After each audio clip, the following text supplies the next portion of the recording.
পৌষের শেষ, মাঘের শুরু, এই সময়টিকে ঘিরে পুরান ঢাকাবাসী মেতে ওঠে এক অন্যরকম উৎসবে। আর এই উৎসবের নাম সাকরাইন। এই উৎসব ঘিরে থাকে নানা আয়োজন, রং বেরঙের ঘুড়ি, পিঠাপুলি এবং দূর থেকে ভেসে আসা এক শব্দ, বাঁকাটেরা। এটি শুধু একটি উৎসব নয়, এটি একটি ঐতিহ্যের নাম। প্রজন্ম থেকে প্রজন্ম বয়ে চলা এক প্রকার ভালোবাসার নাম সাকরাইন। কুয়াশা ঢাকা পৌষের শেষ দিন। রাস্তার দুধারে শতবর্ষী সারি সারি দালান, লোনা ধরা বিবর্ণ। পুরান ঢাকার সেই সব নিষ্প্রভ দালানের ছাদে ছাদে মানুষের ভিড়। আনন্দ বন্যায় ওরা আকাশের বুকে বইয়ে দিল রং বেরঙের ভেলা।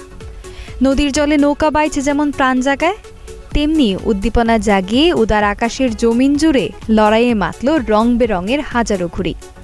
সাঁঝের আলো নিভে যেতেই ওরা আকাশ জুড়ে ছড়িয়ে দিল অন্যরকম আলো। ইতিহাস ফুঁড়ে জেগে উঠল 400 বছরের প্রাচীন এই নগরীর সমৃদ্ধ ঐতিহ্য। পুরান ঢাকার ঐতিহ্যের উজ্জ্বলতম এক আনন্দ উৎসব সাকরাইন। ধর্ম, বর্ণ, নারী, পুরুষ, শিশু, বৃদ্ধ নির্বিশেষে প্রতিটি মানুষ বুধবার দিনভর মেতেছিল এই সার্বজনীন উৎসবে। আমি পুরান ঢাকার মেয়ে। এটা হচ্ছে পৌষ সংক্রান্তি একটা উৎসব। সকাল গড়াতেই আকাশ ভরে ওঠে নানা রঙে।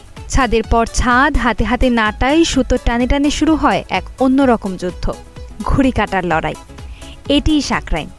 বাঁশ, রঙিন কাগজ আর পলি ব্যাগে তৈরি ঘুড়িগুলো শুধু খেলনা নয়, এগুলো শিল্প, এগুলো গত 200 বছরের ঐতিহ্য।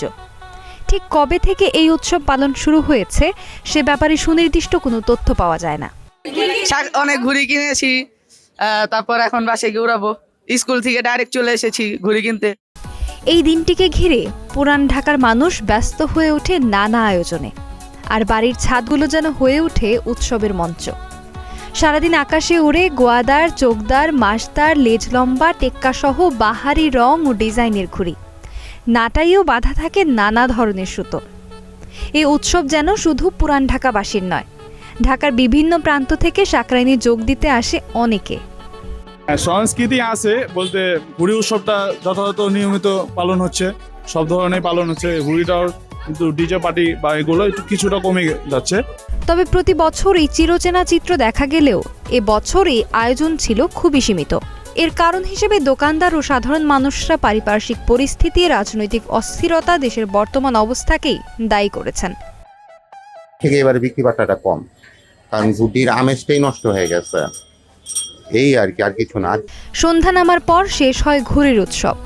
রঙিন ঘুড়ির জায়গা নেয় আলো, আকাশে ভাসে রঙিন ফানুস, ফাটানো হয় আতশবাজি, বাজানো হয় ডিজে গান।